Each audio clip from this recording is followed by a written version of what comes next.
Ladies and gentlemen, life's greatest battles are not fought with other people. They are fought within the silent chambers of your own soul. The fiercest war you will ever face is not the conflict between you and another, but the war between your peace and your panic, between your confidence and your confusion, between your identity and your insecurity.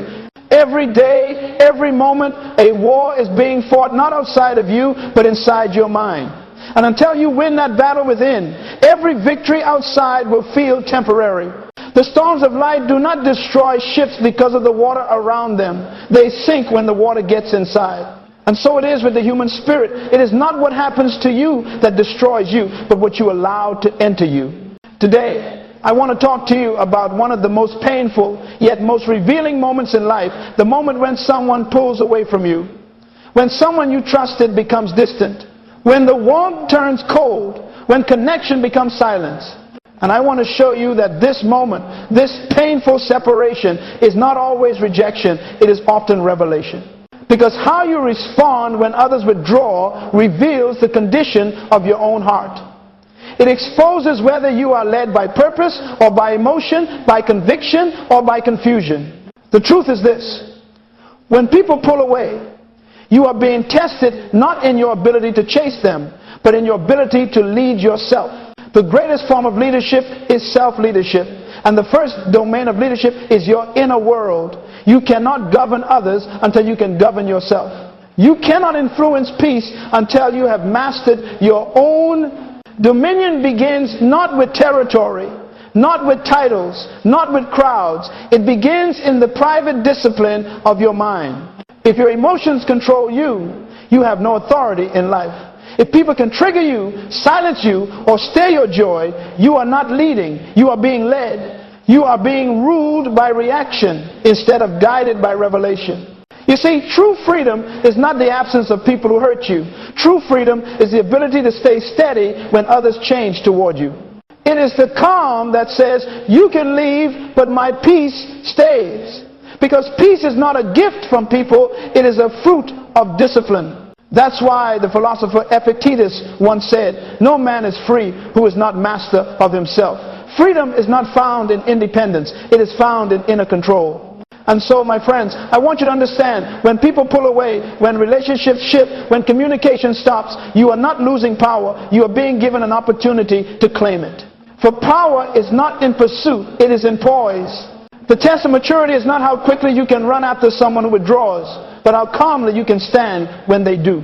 Your reaction reveals your dependence.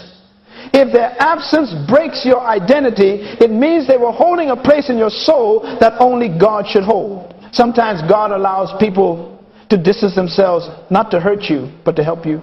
He allows silence to show you where your security has been misplaced.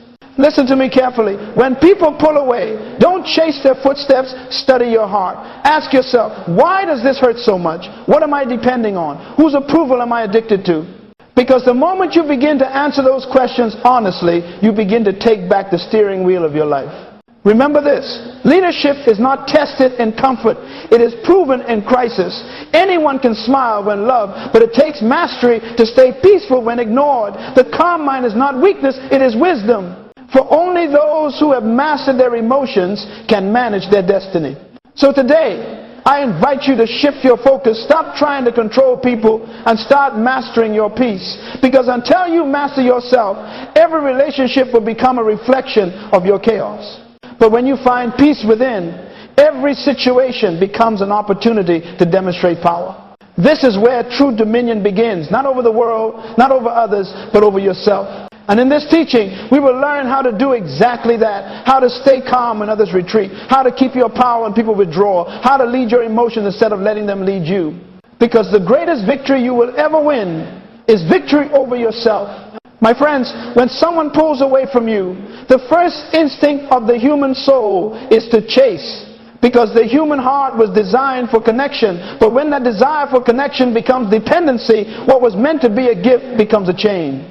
The need to be needed, the craving to be seen, the fear of being forgotten. These are the invisible prisons that keep even strong men weak and wise women silent. But I want you to hear me carefully. Not every departure is rejection. Some are graduations. Some people are not walking away from you. They are walking out of your season. And when you learn to discern the difference, you stop bleeding where you should be learning. Every withdrawal in your life has a purpose. It reveals something about them, yes, but more importantly, it reveals something about you. When someone distances themselves and your peace collapses, it exposes that your identity was anchored in their attention, not in your assignment. The pull away doesn't break you. It exposes where you were already broken. You see, there are moments when God will use absence as an instrument of awakening. He removes noise so that you can hear His voice again. When the crowd thins, your calling becomes clearer. Sometimes He subtracts company to multiply clarity, because you cannot hear divine direction when you are busy chasing human validation. So don't curse the distance. Study it. Distance is a mirror that reflects your maturity. It shows whether your emotions are leading your life or your principles are. The test of growth is how well you can handle separation without surrendering your peace. You must understand this principle. Dependency breeds distortion. When you depend on others for affirmation, your perception becomes warped. You start to interpret silence as insult, absence as abandonment, and disagreement as betrayal. But that's not reality. That's your insecurity, speaking louder than truth. Hear me today. You were never created to find your worth in another person. You were created to reflect your Creator. And when you forget that, you start worshiping people in the place of God. You give them control over your emotions, your time, your sleep, and your self-image, and then you wonder why peace is missing. Some people pull away because your growth has outpaced their comfort. You stop speaking their language. You began to think bigger, dream deeper, live differently, and they could not handle the new version of you. Growth exposes incompatibility. Do not chase those who are intimidated by your evolution. Others withdraw not because they dislike you, but because they don't understand you. Destiny often makes you misunderstood. People interpret silence as pride, confidence as arrogance, focus as distance, but none of that is true. You are simply realigning to purpose. So stop mourning what left. You cannot enter your future holding on to yesterday's comfort. If someone's absence breaks your balance, that means you built your foundation on them. And God loves you too much to let your foundation rest on a person who can change their mind. Listen, sometimes God will allow people to walk away so that your focus can walk back home. Sometimes He lets someone ignore you so that you can finally attend to yourself. Sometimes He closes one conversation so you can finally hear the one happening within. When someone pulls away, it's not always a punishment. It can be a promotion, a test of leadership. The question is not why did they leave. The real question is, what will I learn now that they're gone? Because the way you interpret withdrawal determines your future. If you see it as rejection, you'll react with bitterness. If you see it as revelation, you'll respond with wisdom. Reaction drains energy. Revelation produces growth. One makes you weaker, the other makes you wiser. So my friends, let this truth settle deep in your heart. You are not defined by who stays or who leaves. You are defined by what remains when everyone is gone. If your peace, your purpose, your discipline, and your faith remain, then you have lost nothing, because the presence of peace is more valuable than the presence of people. So when they pull away, stay calm. Don't run. Don't beg. Don't panic. Let silence speak. Let distance do its work. Because sometimes what looks like loss is the very thing preserving your leadership. And when you learn this truth, you will never again fear who leaves, because you'll know that what's meant for you cannot walk away from you. And that, my friends, is the beginning of mastery, not over relationships, but over yourself. My friends, before you ever attach yourself to anyone, before you give your loyalty, your trust, your energy, you must first know who you are. Because if you do not know your identity, every relationship will become an experiment in confusion. You will keep searching for yourself in the reflections of others who are just as lost as you are. Listen carefully. When you do not define who you are, people will define it for you. And the tragedy is, they will always define you by their needs, not by your purpose. If you allow others to write your worth, you will live your life editing their opinions instead of fulfilling your mission. You see, identity is the foundation of peace. Without it, you become emotionally homeless, wandering from approval to approval, trying to find a place to belong. That is why so many hearts are exhausted. They are not tired from loving. They are tired from pretending. Pretending to be enough. Pretending to be wanted. Pretending to be confident. But identity cancels the performance. You were never created to perform for acceptance. You were created to express your assignment. That is why your value does not decrease when people stop applauding. The applause never made you valuable. It only revealed who could recognize your value. Remember this principle. When purpose is not known, abuse is inevitable. Drifting hearts are always in danger of misuse. When you don't know your purpose, you'll tolerate anything that promises belonging. You call manipulation love. You call distraction destiny. You call attention affection. But none of it is real. It's counterfeit comfort. You cannot build meaningful connection from confusion. Two broken identities do not create wholeness, they create dependency.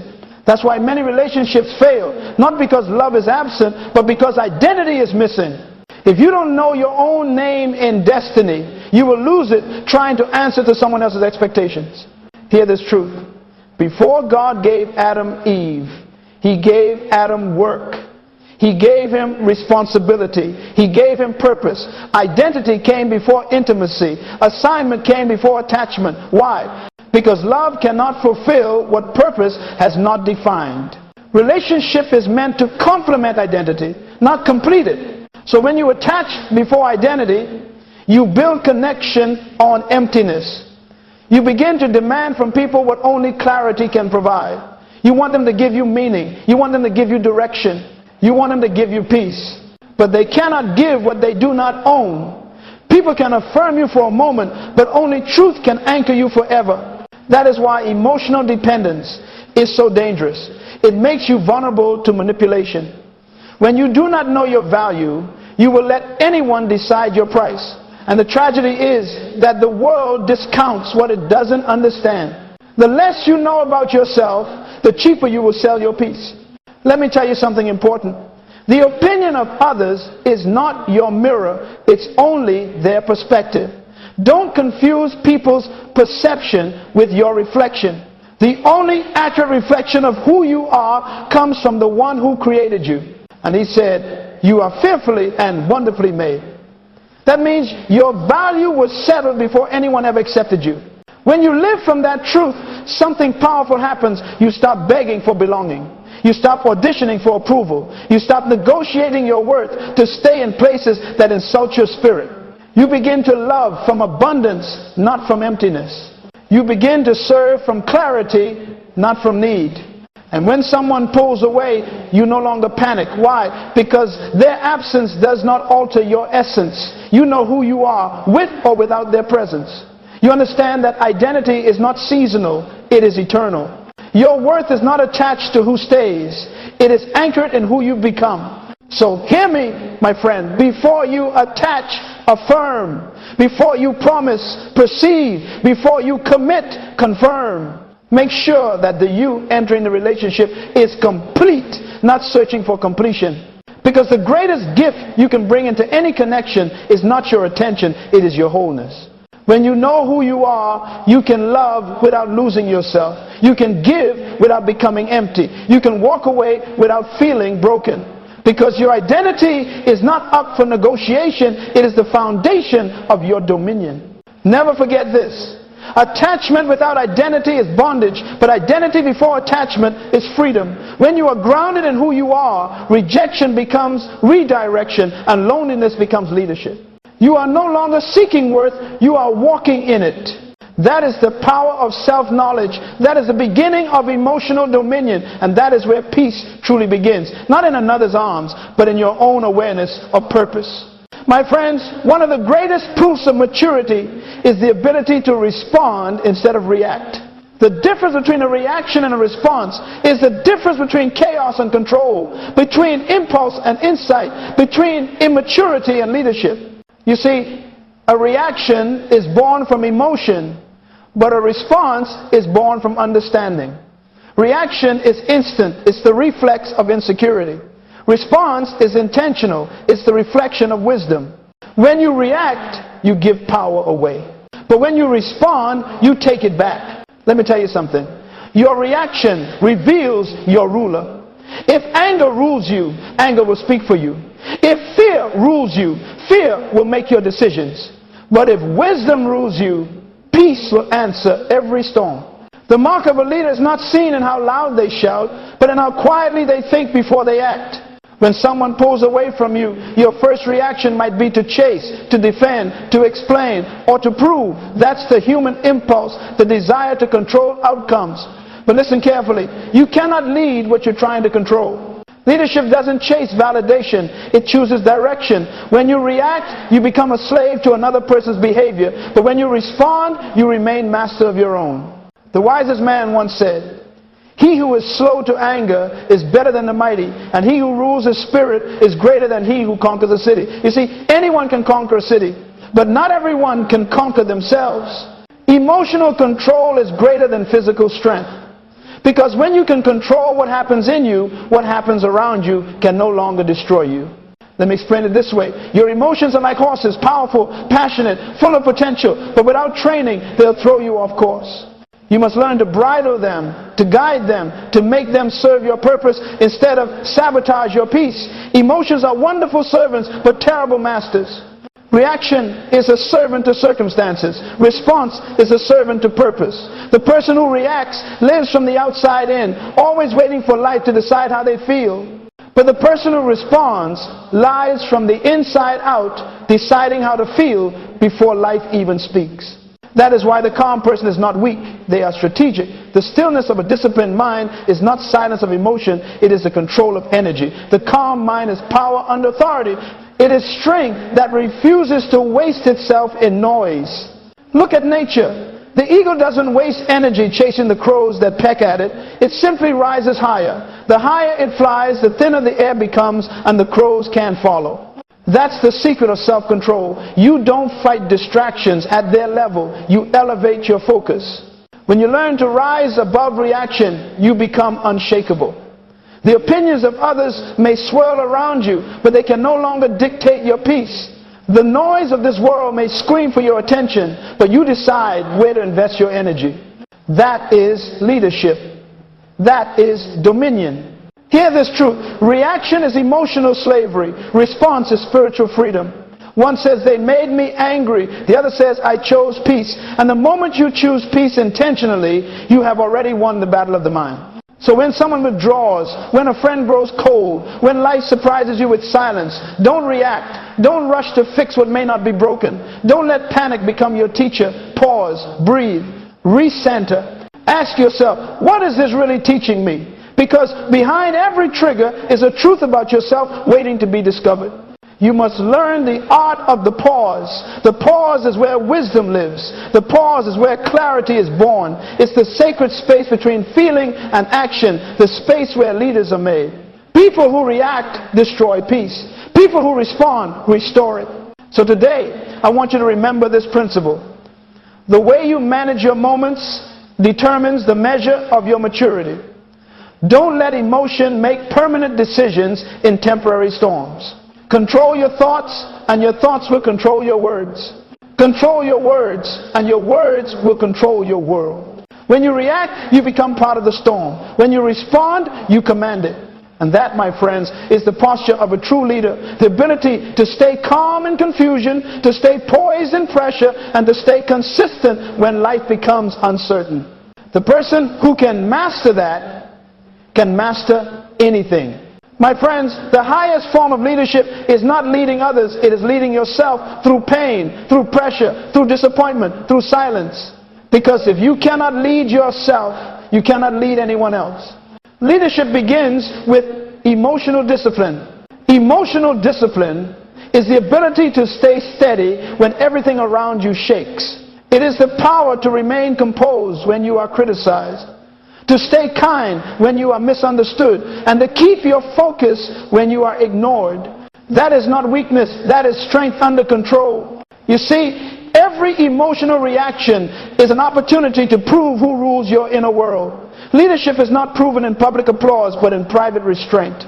How you respond in hidden moments reveals your real maturity. Everyone looks powerful until pressure shows up. Pressure exposes whether your peace is built on emotion or on principle.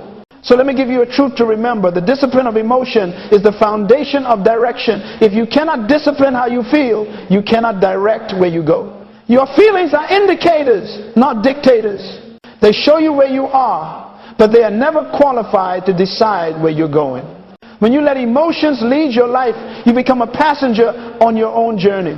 You give your peace to circumstances, your confidence to comments, your focus to frustration. But when you discipline your mind, you become the driver, not tossed by the winds, not shaken by storms, but guided by conviction. Let me show you the pattern of discipline.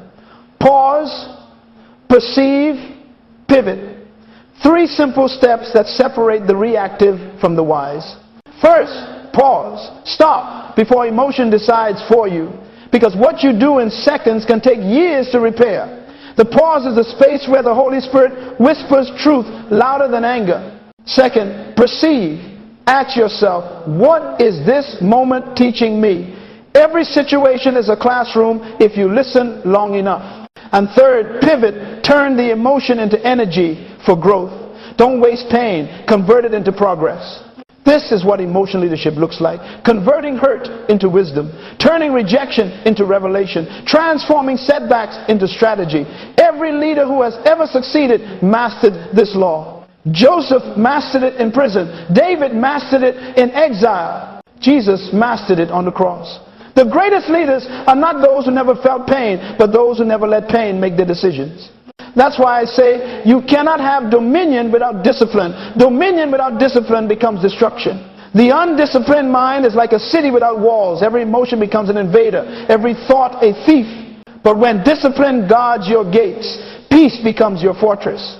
Discipline also protects focus. When your emotions are disciplined, you stop giving energy to what doesn't deserve it. You no longer attend every argument you're invited to. You don't respond to every insult that comes your way. Because you understand that your purpose is too valuable to be wasted on distractions. You must reach a place in life where peace is your default response. That's when you know you've matured, when your calm becomes your shield.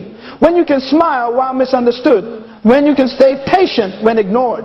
When you can choose silence over proving your point.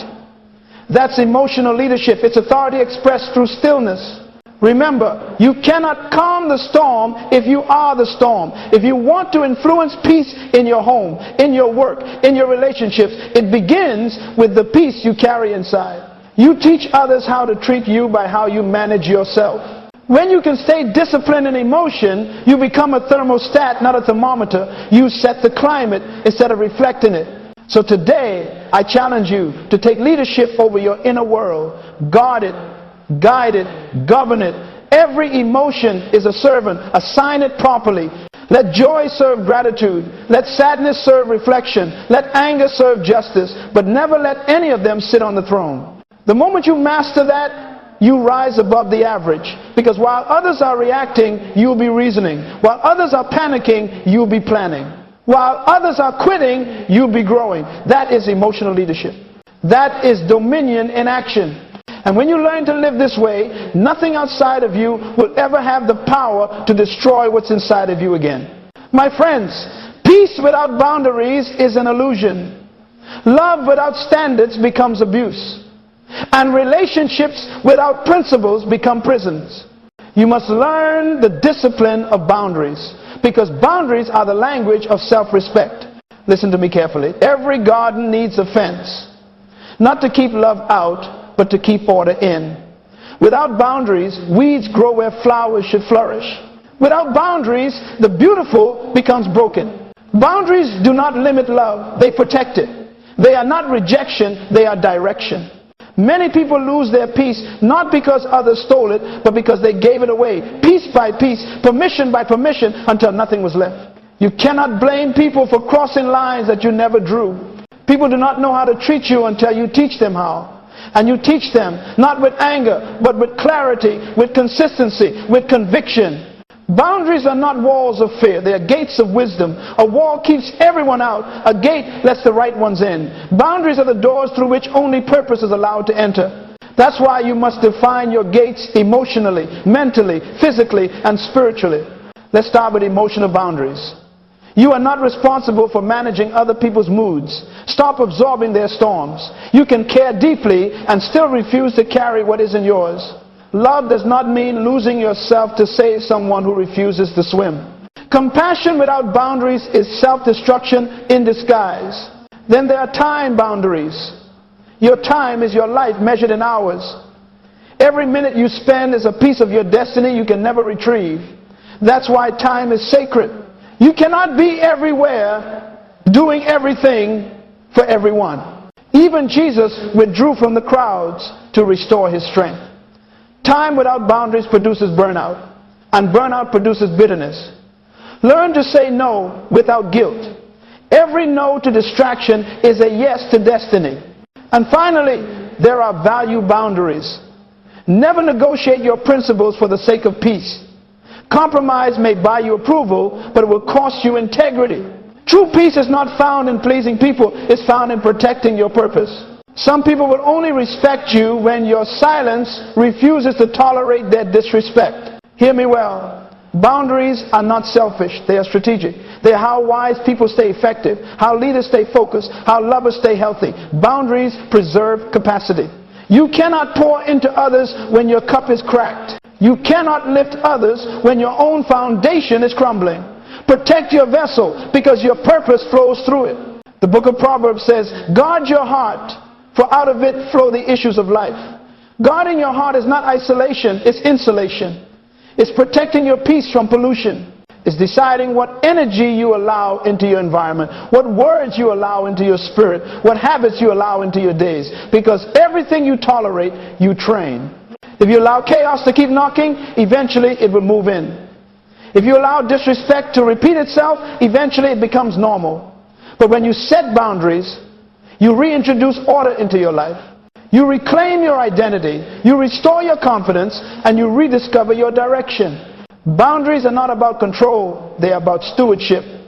God entrusted you with a life, a mind, a body, and a destiny. Boundaries are how you manage those gifts. Every great leader knows that discipline without boundaries is wasted effort. So my friends, draw your lines in wisdom. Define what you will give, what you will accept, what you will protect. And remember this. Boundaries do not push people away. They attract the right ones. Because those who truly value you will never be offended by your standards. They will honor them. A person without boundaries lives at the mercy of whoever is loudest. But a person with boundaries lives at the command of purpose. And purpose always speaks quietly but powerfully within the walls of discipline. So learn to speak the language of self-respect, the language called no, because every no built on principle becomes an invitation for peace to enter. Boundaries are not the end of love. They are the beginning of self-leadership. And self-leadership, my friends, is the true definition of dominion. My friends, let me tell you something that will set you free. Rejection is not the end of your story. It is the refining of your soul. What you call rejection, heaven often calls redirection. What you perceive as loss is sometimes the classroom of transformation. You see, life is not only measured by what you receive, but by what you can release. There are moments when God allows doors to close, not to punish you, but to position you. Because the truth is, if every person stayed, if every plan succeeded, and if every path remained open, you would never grow beyond your comfort. Rejection, my friends, is often the fire that purifies your motives. It burns away the false attachments, the hidden insecurities, the silent dependencies you didn't even know you had. It's the storm that shifts the tree so that only what's rooted remains. When people walk away, when opportunities dry up, when silence replaces applause, it is not the death of destiny, it is the revealing of strength. Hear this carefully. You cannot be refined without fire. Gold is not made pure by comfort, it's made pure by heat. Diamonds are not formed in light, they are forged under pressure. And your character is not proven by approval, it's proven in rejection. The very pain you try to avoid is often the tool God uses to shape you. So instead of asking why did they leave, ask what is this teaching me? Instead of saying why me, say what is this making me? Because pain becomes productive when you interpret it through purpose. Every disappointment carries a deposit, a hidden treasure of wisdom, maturity, and resilience waiting to be discovered. Let me give you a principle that will change your outlook forever. You grow more in subtraction than in addition.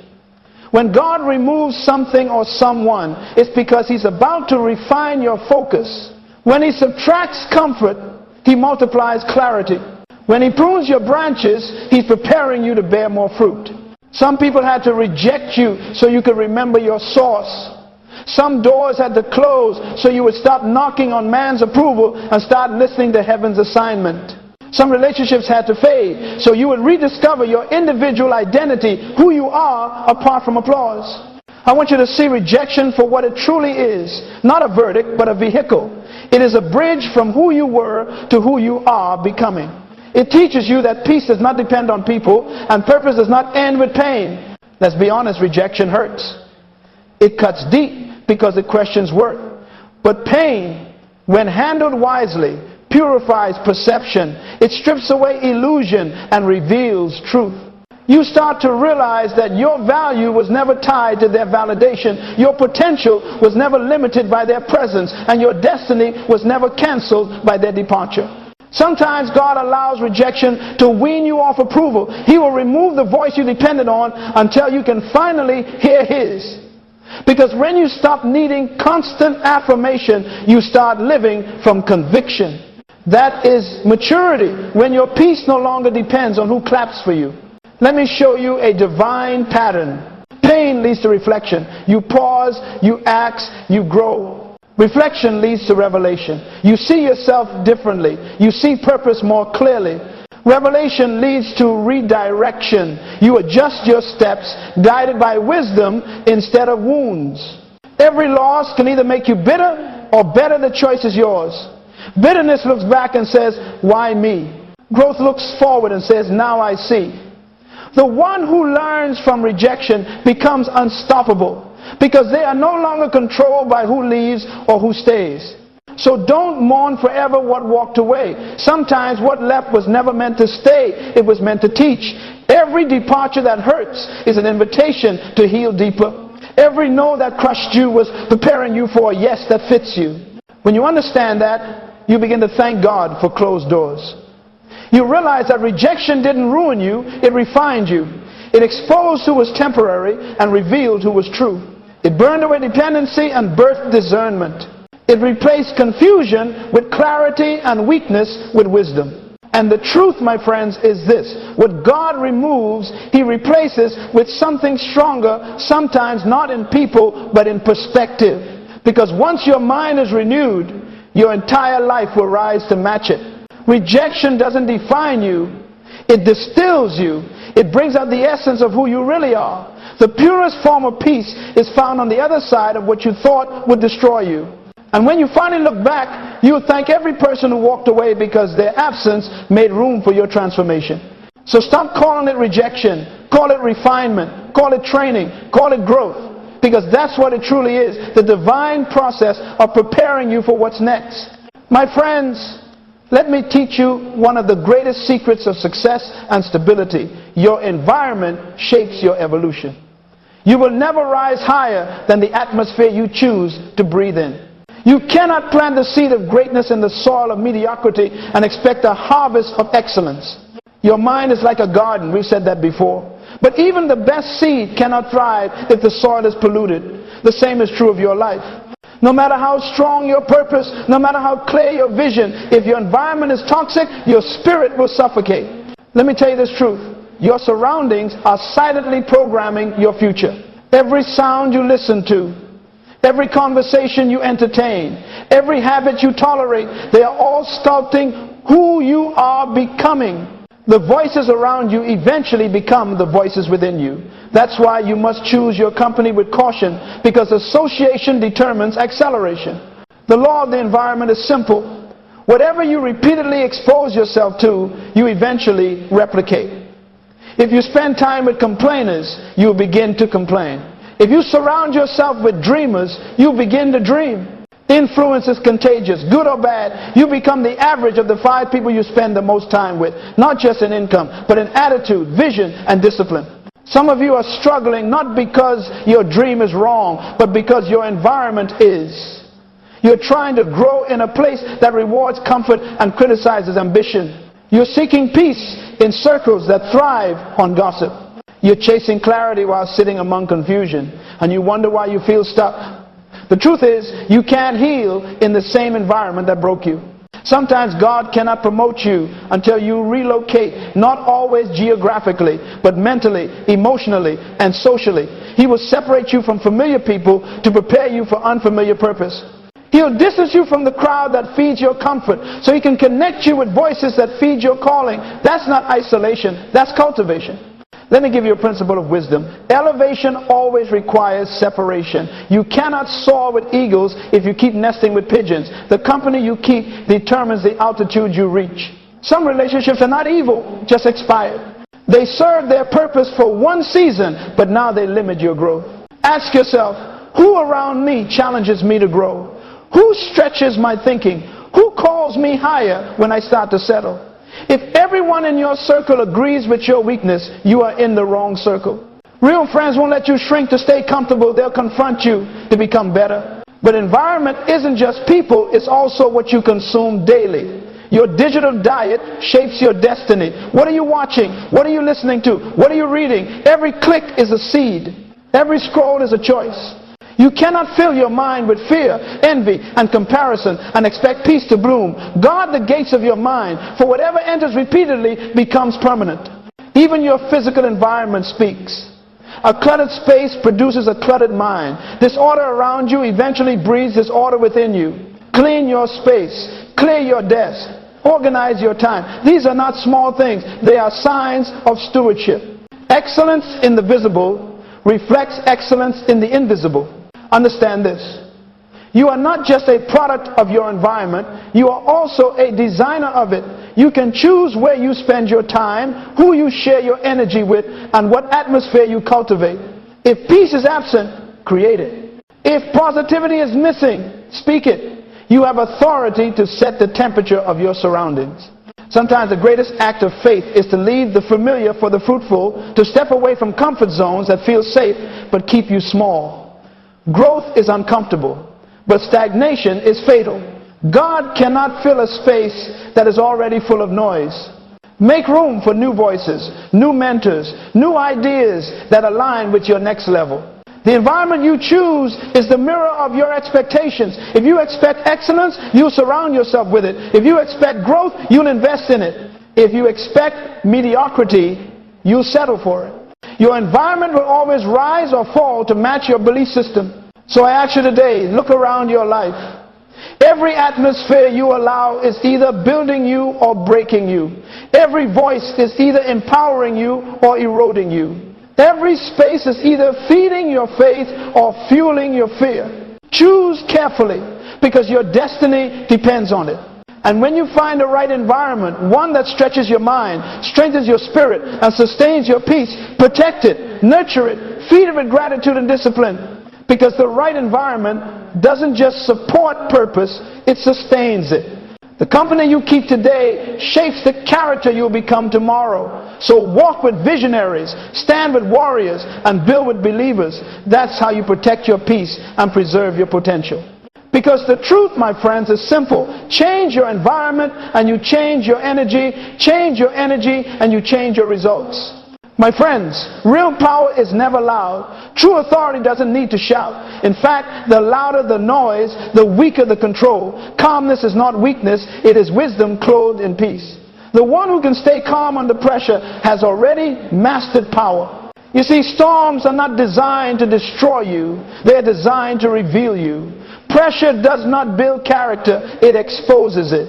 And in every storm, there are two kinds of people: those who panic and those who command. Those who lose themselves in the chaos and those who become the calm within it. When Jesus stood in the boat while the waves raged, the disciples reacted. They feared for their lives. But Jesus responded. He spoke peace to the storm. The same storm that terrified them obeyed him. Why? Because you cannot command what you resemble. He was calm. And so the storm recognized his nature. You cannot speak peace to what still controls you.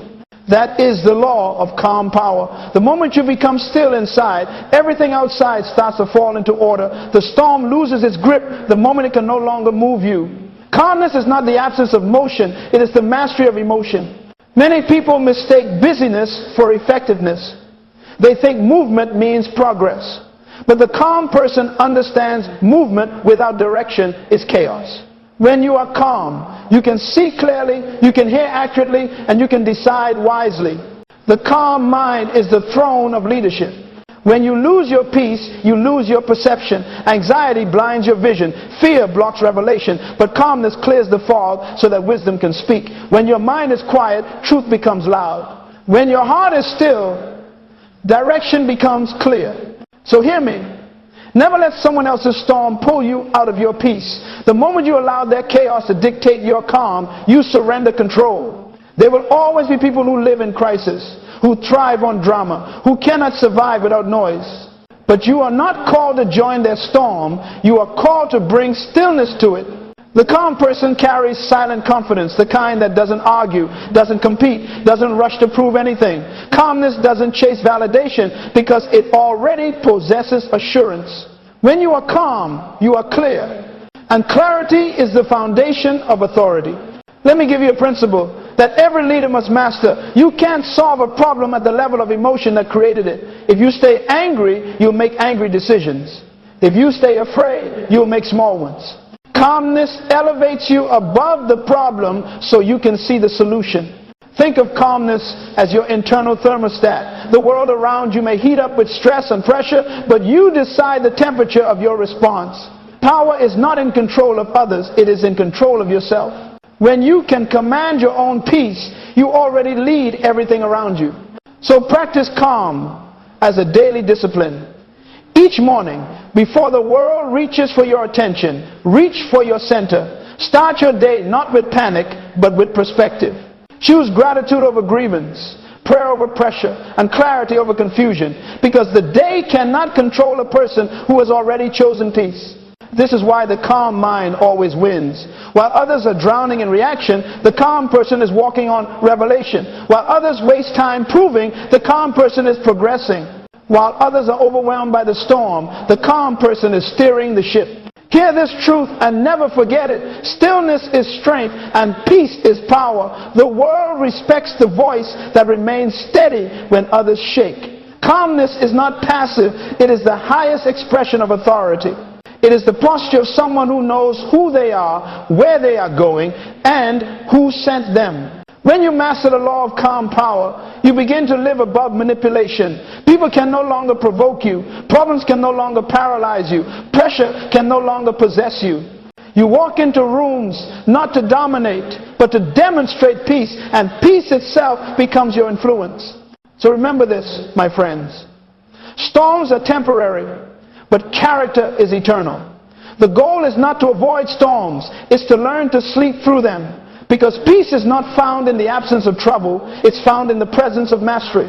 And the calm mind is the crown of a king. My friends, by now you understand that life is not about controlling what happens to you, it's about mastering how you interpret it. Because the difference between reaction and revelation is the difference between staying wounded and walking in wisdom. When people pull away, when situations shift, when silence replaces conversation, you are standing at a divine intersection, the road of reaction or the road of revelation. Reaction keeps you stuck in the emotion of the moment. Revelation moves you forward in the purpose of the process. Reaction says, they hurt me. Revelation says, they helped me grow. Reaction says, this is unfair. Revelation says, this is necessary. Reaction sees pain. Revelation sees preparation. Hear me carefully. Every challenge that enters your life is carrying a message from your future. Pain is not always punishment, it is often prophecy. It reveals what still needs to be refined, what still must be surrendered, what still has to be strengthened. If you can pause long enough to listen, even disappointment will start to teach you. The mature mind doesn't waste energy reacting to everything. It asks, Lord, what are you showing me through this? Because when you start looking for revelation instead of retaliation, you shift from survival to sovereignty. You become the student of destiny, not the slave of emotion. Do you remember what I told you earlier? Leadership begins in the inner world. This is where that truth takes root. Reaction makes you emotional. Revelation makes you intentional. Reaction consumes your energy. Revelation channels it. Reaction looks outward. Revelation looks inward and upward.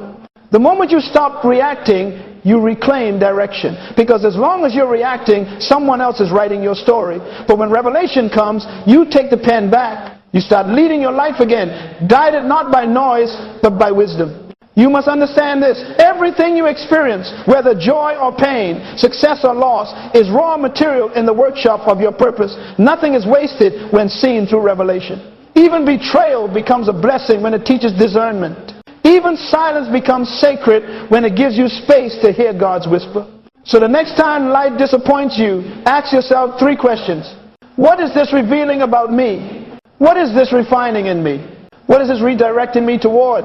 Those 3 questions will turn every reaction into revelation, every wound into wisdom, every delay into development. Remember, my friends, you cannot control people, but you can always control perspective. You cannot dictate outcomes, but you can always choose outlook. And when your perspective changes, your entire life follows suit. The human mind is so powerful that a single revelation can undo years of regret. Some of you have spent too long reacting to the past. It's time to rise and redeem it. Stop rehearsing what hurt you and start extracting what it taught you.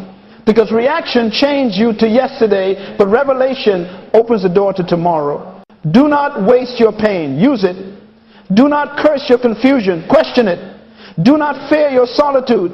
Fill it with wisdom. The quiet seasons of your life are not empty. They are pregnant with revelation. God often hides His greatest lessons in what you least expected to learn from. You must understand that revelation always transforms identity. Once you see differently, you live differently. Once you realize that the storm was sent to strengthen your sails, you stop cursing the wind. Once you see that rejection was redirection, you stop mourning who left. Once you realize that pain refined you, you stop resenting it. That's how mature minds live, not as victims of emotion, but as stewards of revelation. They no longer say, look what happened to me, but look what happened for me. They no longer chase closure from people. They find clarity from purpose. So today, I say to you, stop reacting and start revealing. Let your experiences become your education. Let your disappointments become your discernment. Let your silence become your sanctuary. And above all, never forget this principle. Your reaction may change your mood, but your revelation will change your life. When you live by revelation, peace becomes your posture, purpose becomes your compass, and focus becomes your fuel. You begin to rise above circumstances, walking not by feeling, but by understanding. You no longer just survive life, you interpret it, master it, and transform through it. My friends, victory doesn't begin when the pain ends. Victory begins the moment you gain revelation from the pain. That's the moment you step into dominion, the moment you see the invisible and lead the inevitable. And when you live this way, every pull away becomes a push forward, every ending becomes a beginning, and every storm becomes your classroom. Because the greatest power in life is not to control events, but to perceive purpose in them. So as we close this message, remember this forever. When you stop reacting, you start reigning. When you stop chasing, you start choosing. When you stop fearing, you start seeing. And in that moment, that sacred, peaceful moment, you finally master the one kingdom that rules them all. The kingdom within.